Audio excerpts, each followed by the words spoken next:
اسی دوران دشمن کو پتہ لگ چکا تھا کہ حضور ان کے نرغے سے نکل چکے ہیں، چنانچہ بڑے زور و شور سے آپ کی تلاش۔ السلام علیکم سامعین کرام، امید ہے آپ بالکل خیریت سے ہوں گے۔ ہم سب بھی آپ سب کی دعاؤں سے بالکل خیریت سے ہیں۔ پیارے سامعین کرام، میں آپ کے ساتھ پیارے نبی کی پیاری کہانیاں شیئر کر رہی ہوں۔ ہمارا آج کا باب نمبر ہے 11 اور ہمارا پارٹ نمبر ہے 24، اور پیارے نبی کی پیاری کہانیوں میں ہمارے آج کے ٹاپک ہیں غار ثور میں 3 دن، ابو جہل کے ٹولہ کا غیظ و غضب، انعام کے لالچیوں کا تعاقب، سراقہ کی بدقسمتی، تحفظ کی دستاویز، راستے کے دلچسپ واقعات، مدینہ میں والہانہ استقبال۔ تو پیارے سامعین کرام، مجھے یقین ہے آپ کو میرا یہ سلسلہ بہت پسند آ رہا ہوگا۔ تو سامعین کرام، اس سے پہلے کہ آپ سے موضوع شیئر کروں، آپ میرے چینل کو سبسکرائب کر لیں اور بیل آئیکن کو پریس کر لیں تاکہ میری ہر نئی ویڈیو کا نوٹیفیکیشن سب سے پہلے آپ کو مل سکے۔ آئیے ٹاپک شیئر کرتی ہوں آپ کے ساتھ۔ اعوذ باللہ من الشیطان الرجیم، بسم اللہ الرحمن الرحیم۔ غار ثور میں 3 دن، 13 ستمبر سن 621 کو جب دونوں دوست کوہ ثور پہنچے تو حضور کے پاؤں میں جوتا نہ تھا۔ غار ثور کے ارد گرد بکھرے ہوئے پتھروں سے آپ کے تلوے چھلنی ہونے لگے تو ابوبکر رضی اللہ تعالیٰ عنہ نے آپ کو اپنے کندھے پر اٹھا لیا اور غار کے دہانے پہنچ کر نیچے اتار دیا۔ پھر ابوبکر رضی اللہ تعالیٰ عنہ اس بات کی تسلی کے لیے پہلے خود غار کے اندر داخل ہوئے کہ اس میں کوئی سانپ یا جنگلی جانور نہ ہو۔ دونوں نے غار میں 3 روز قیام کیا۔ اسی دوران دشمن کو پتہ لگ چکا تھا کہ حضور ان کے نرغے سے نکل چکے ہیں، چنانچہ بڑے زور و شور سے آپ کی تلاش شروع ہوئی۔ کچھ لوگ آپ کے تعاقب میں غار کے دہانے تک بھی پہنچ گئے۔ اس پر ابوبکر رضی اللہ تعالیٰ عنہ بہت مضطرب ہوئے تو آپ نے فرمایا، گھبراؤ مت، اللہ ہمارے ساتھ ہے۔ حقیقت یہ تھی کہ قدرت بھی ان کی حفاظت کر رہی تھی۔ ایک مکڑے نے غار کے منہ پر جال بن دیا تھا، قریب ہی ایک جنگلی فاختہ نے گھونسلہ بنا کر انڈے بھی دیے ہوئے تھے۔ چنانچہ جب تعاقب میں ادھر ادھر سے آنے والے لوگ جال اور گھونسلہ دیکھتے تو انہیں یقین ہو جاتا کہ اس قدر ویران جگہ میں کسی انسان کا چھپنا ممکن نہیں، اس لیے وہ آپ کی تلاش میں دوسری سمتوں کی جانب نکل جاتے۔ ابو جہل کے ٹولہ کا غیظ و غضب۔ جب قریش کے سردار آپ کا سراغ لگانے میں ناکام ہوئے تو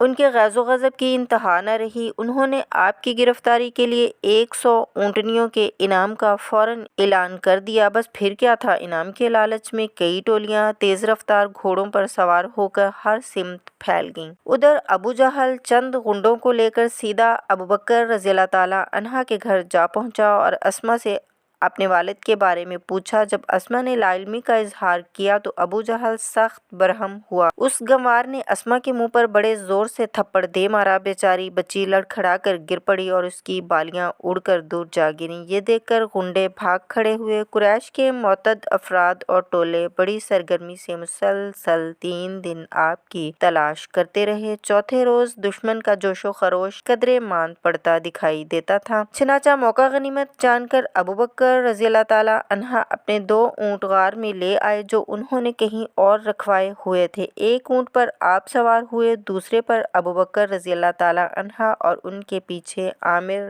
بن فہیرہ رضی اللہ تعالیٰ عنہ بیٹھ گئے۔ دشمن کی گرفت سے بچنے کے لیے سیدھے راستے کی بجائے پیچ و خم کھاتے ہوئے ساحلی راستوں کا انتخاب کیا گیا تھا، اس لیے ایک تجربہ یافتہ رہنما عقارت کی خدمات بھی حاصل کر لی گئی تھی۔ تمام ضروری انتظامات مکمل ہو چکے تو یہ چھوٹا سا قافلہ 2 اونٹوں پر سوار ہو کر 16 ستمبر سن 621 کو چپکے سے غار ثور سے نکلا اور مدینہ کی جانب رواں دواں ہوا۔ سفر ہجرت کا آغاز ہوتے ہی مکہ کے گلی کوچوں میں ایک جن کی آواز سنائی دینے لگی۔ وہ بڑے بلیغ انداز میں چند شعر گا رہا تھا۔ جن خود تو نظر نہ آتا تھا مگر اس کی آواز صاف سنائی دیتی تھی۔ اس کے شعروں میں اشارہ اور کنایہ سے اس بات کی وضاحت ہوتی تھی کہ ہجرت کے مسافر اپنی منزل کی جانب بخیر و خوبی جادہ و پیما ہیں۔ جن کے اشعار سن کر حضرت ابوبکر رضی اللہ تعالیٰ عنہ کے گھر والوں کو ساری بات سمجھ آ گئی اور انہوں نے اطمینان کا سانس لیا۔ انعام کے لالچیوں کا تعاقب۔ انعام کے لالچ میں جو افراد اور ٹولے آپ کے تعاقب میں رات دن سرگردہ رہے ان کے قصے بے حد دلچسپ ہیں۔ ایک دن سراقہ بن مالک اپنے عزیزوں کے ہمراہ اپنے گھر کے باہر بیٹھا ہوا تھا کہ ایک آدمی آیا اور انتہائی حیرت کے عالم میں کہنے کہنے لگا، باخدا میں نے 3 اونٹ سواروں کو دیکھا ہے، میرا خیال ہے کہ وہ محمد اور اس کے ساتھی ہی تھے۔ سراقہ کے منہ میں انعام کے لالچ سے پانی بھر آیا، مگر اس نے اسے آنکھ سے خاموش رہنے کا اشارہ کیا اور دوسروں کو بھگانے کے لیے کہنے لگا، وہ تو فلاں فلاں تھے جو اپنے کھوئے اونٹ کی تلاش میں تھے۔ چلاک سراقہ اندر ہی اندر تعاقب کے لیے بے چین ہو رہا تھا، مگر وہاں موجود لوگوں کے شک و شبہ سے بچنے کے لیے وہ کچھ دیر وہیں بیٹھا رہا، پھر چپکے سے گھر کے اندر داخل ہوا، اپنا گھوڑا تیار کیا، پچھلے کمرے سے ہتھیار نکال کر مسلح ہوا اور فال نکالنے والے تیر بھی ساتھ رکھ لیے۔ روانگی سے پہلے اس نے تیروں کی فال نکالی تو جو تیر نکلا اس پر لکھا تھا، اسے گزند مت پہنچاؤ۔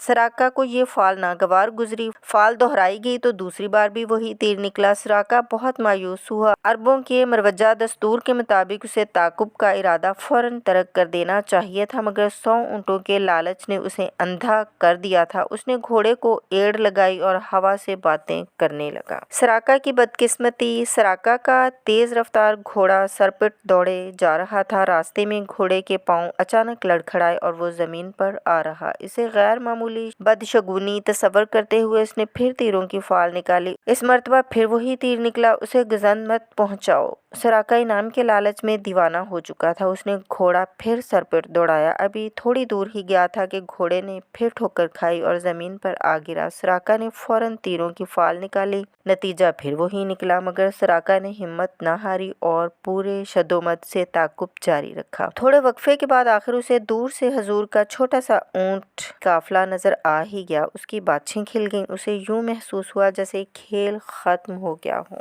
سراقہ گھوڑا سرپٹ دوڑاتا ہوا بالکل قریب جا پہنچا، مگر دفعتاً گھوڑے نے پھر ٹھوکر کھائی اور اس دفعہ گھوڑا خود بھی زمین پر گر پڑا اور اس کی اگلی ٹانگیں مٹی کی موٹی تہہ میں بری طرح دھنس گئیں۔ زخمی گھوڑے نے مٹی میں الجھی ہوئی ٹانگیں باہر نکالنے کے لیے ہاتھ پاؤں مارے تو گرد کی ایک موٹی سی دیوار اوپر اٹھ کھڑی ہوئی، جس سے حضور کا اونٹ قافلہ سراقہ کی نظروں سے بالکل کٹ گیا۔ تحفظ کی دستاویز۔ سراقہ سخت خوفزدہ ہو چکا تھا، اس کے ہوش و حواس درست ہوئے تو اس نے ان سب واقعات پر جلدی جلدی غور کرنا شروع کیا۔ اب تو اسے یقین ہو چکا تھا کہ کوئی غیبی طاقت اونٹ سواروں کی حفاظت کر رہی ہے۔ اس اثنا میں گرد کا اٹھتا ہوا غبار بیٹھ چکا تھا اور دونوں اونٹ پھر سے سامنے نظر آ رہے تھے، مگر اب سراقہ کے سر سے انعام کا بھوت اتر چکا تھا۔ اس نے تعاقب کا ارادہ بالآخر ترک کر دیا اور بلند آواز سے بولا، میں فلاں فلاں ہوں اور آپ کو یقین دلاتا ہوں کہ آپ کو کوئی نقصان نہیں پہنچاؤں گا۔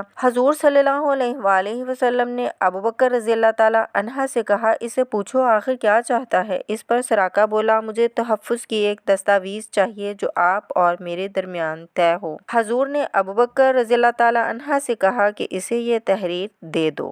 چنانچہ ابوبکر رضی اللہ تعالیٰ عنہ کے غلام عامر نے جانور کی ایک ہڈی اور بازوں کے بقول ٹھیکری یا کاغذ پر یہ تحریر لکھ دی اور اسے سراقہ کی جانب پھینک دیا۔ سراقہ نے اسے اپنے ترکش میں رکھ لیا اور تعاقب ترک کر کے گھوڑے کا رخ واپس مکہ کی طرف پھیر دیا۔ راستے کے دلچسپ واقعات۔ تعاقب کرنے والوں میں ایک شخص بریدہ اسلمی بھی تھا، وہ انعام کے لالچ میں اپنے 70 گھوڑ سواروں کے ہمراہ قسمت آزمائی کے لیے نکلا تھا۔ خوش قسمت بریدہ نے انجام کار حضور کی پارٹی کو پا لیا، مگر جب وہ لوگ آپ کے قریب پہنچے تو آپ کی سحر آفرین شخصیت اور پروقار چہرے سے اس قدر متاثر ہوئے کہ انہوں نے نہ صرف تعاقب ہی ترک کر دیا بلکہ سب کے سب مسلمان بھی ہو گئے۔ دشمنوں کی زد سے بچ بچا کر حضور لمحہ بلمحہ منزل کی طرف بڑھے چلے جا رہے تھے۔ راستے میں ایک مقام پر حضور کی ملاقات حضرت زبیر رضی اللہ تعالیٰ عنہ سے ہوئی، جو ایک تجارتی قافلہ کے ساتھ شام سے لوٹ رہے تھے۔ انہوں نے آپ اور ابوبکر رضی اللہ تعالیٰ عنہ کی خدمت میں سفید ملبوسات کے تحفے پیش کرنے کی سعادت حاصل کی۔ دشمن کی پہنچ سے محفوظ رہنے کے لیے عام راستے کی بجائے ساحل کے ساتھ سے گزرنے والا طویل اور تکلیف دہ راستہ ارادتاً اختیار کیا گیا تھا۔ اس پرخطر اور پرپیچ اور خم کھاتے ہوئے راستہ کی مختلف منزلیں طے کرتے ہوئے 2 اونٹوں کا یہ چھوٹا سا قافلہ انجام کار بخیریت تمام مدینہ کے نواحی علاقہ میں داخل ہو گیا۔ مدینہ میں والہانہ استقبال۔ حضور صلی اللہ علیہ وآلہ وسلم کے مکہ سے روانہ ہونے کی خبر مدینہ پہنچ چکی تھی۔ آپ کی آمد کسی روز بھی متوقع تھی۔ مسلمان آپ کا بے تابی سے انتظار کر رہے تھے۔ ان کے کئی ٹولے ہر روز صبح شہر سے دور نکل کر آپ کی راہ تکتے تھے اور جب سورج بہت تیز ہو جاتا تو مایوس ہو کر واپس لوٹ آتے۔ یہ سلسلہ کئی روز تک جاری رہا۔ آخرکار وہ پرمسرت گھڑی آ پہنچی جس کا سب کو بے تابی سے انتظار تھا۔ سب سے پہلے ایک یہودی کی نگاہ آپ پر پڑی۔ وہ بلند آواز سے چلایا، او بنو قبیلہ، تمہاری قسمت تو جاگ اٹھی ہے۔ سب لوگ حضور کے استقبال کو لپکے۔ آپ اس وقت تک اونٹ سے اتر کر ابوبکر رضی اللہ تعالیٰ عنہ کے ساتھ کھجور کے ایک درخت کے سائے تلے بیٹھ چکے تھے۔ ہجوم میں سے اکثر لوگوں کو آپ کی پہچان نہ تھی۔ جب سایہ ڈھل گیا تو ابوبکر رضی اللہ تعالیٰ عنہ بصد احترام اٹھے اور اپنی چادر سے حضور پر سایہ کر دیا۔ اس سے سب کو معلوم ہو گیا کہ دونوں میں سے حضور کون ہیں۔ حضور کا سب سے پرجوش خیر مقدم مدینہ کے مسلمان بچوں نے کیا۔ انہیں معلوم تھا کہ حضور کو بچوں سے بے انتہا محبت ہے۔ اجلے کپڑے زیب تن کیے وہ کب کے آپ کے انتظار میں بیٹھے تھے۔ جو ہی آپ مدینہ میں داخل ہوئے، بچوں نے ہاتھ ہلا ہلا کر آپ کا والہانہ استقبال کیا اور خوشی کے گیت گائے۔ ان کے اس معصوم گیت کے پیارے بولوں سے تو ساری فضا گونج اٹھی۔ جانب جنوب کو حصاروں سے ہم پر چاند 14ویں کا بالآخر طلوع ہوا۔ اس کے دین و ہدایت کی نعمت کی خاطر شکر ہم پر خدا کا واجب ہوا۔ اس ننھے منھے گیت کی سریلی سروں سے سارا شہر مسرتوں سے مہکنے لگا۔ ننھے بچوں کے جوش و جذبے سے حضور بے حد مسرور ہوئے۔ آپ نے ان سب سے فرداً فرداً ہاتھ ملائے، انہیں چوما، انہیں گلے لگایا، انہیں دعائیں دیں۔ آپ نے انہیں یقین دلایا کہ آپ ان کے ساتھ رہنے، ان کے ساتھ کھیلنے اور ان کی جھولیاں خوشیوں سے بھر دینے کے لیے مدینہ تشریف لائے ہیں۔ پیارے سامعین کرام، پیارے نبی کی پیاری کہانیوں میں باب نمبر 11 یہاں پہ ختم ہوا۔ آنے والی ویڈیو میں آپ سے 12واں باب شیئر کروں گی جس کا موضوع ہے جنگ بدر کے واقعات۔ تو پیارے سامعین کرام، اگر آپ کو یہ سلسلہ پسند آ رہا ہو تو کمنٹس میں لازمی بتائیے گا اور دوستوں کے ساتھ بھی شیئر کیجیے گا۔ اجازت دیں، ملتے ہیں آنے والی ویڈیو میں۔ آپ سب کے لیے نیک تمنائیں، دعاؤں میں یاد رکھیے گا۔ اللہ حافظ۔